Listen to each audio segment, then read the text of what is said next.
Yes, sir. So the Nation of Islam is looked at and has been deemed as somewhat of kind of crazy. You know what I mean? Yes, sir. So they've often marginalized the Nation of Islam because the nation are the only ones that show and prove that God came just as he said he would. Yes, sir. That is the most controversial position in all of religion, to the point where your scholars and leaders are afraid to even talk about it. Yes, sir. So what most of us have undergone or heard are things about the nation from other folks to try to deter us from even listening to the arguments and positions that we provide for you. Hell, they killed Malcolm or something, anything to keep you from even listening. Yes, sir.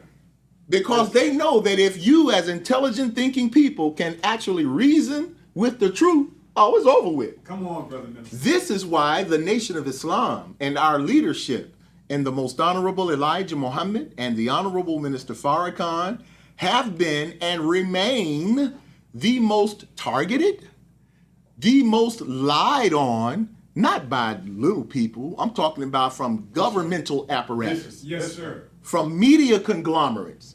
The longest, I mean, since we've been here in the 30s, we've been the subject of the main lies and targeted misinformation campaigns. Right. How do you know? Because it's right now 2026, and the majority of our people, even black people who have some familiarity with the Nation of Islam, even most of them have no clue as to what the Nation of Islam actually represents and teaches. If you don't know that the Nation of Islam is the one that brought the UFO reality and knowledge to the modern world, then you have been misinformed. And it's not your fault now, because they never would teach you about this in school.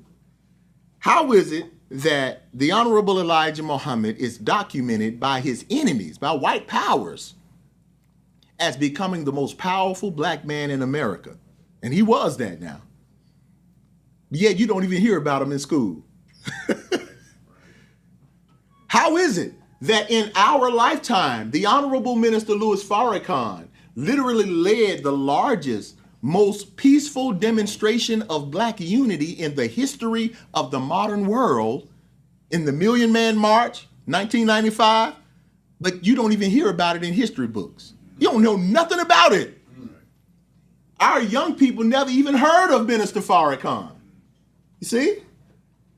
That's because they and the nation are the target of the most long-standing misinformation campaigns, to the point where intelligent people have no clue that the Nation of Islam brought the most important knowledge to the world, which is the actual knowledge and identity of God and the time in which we are living.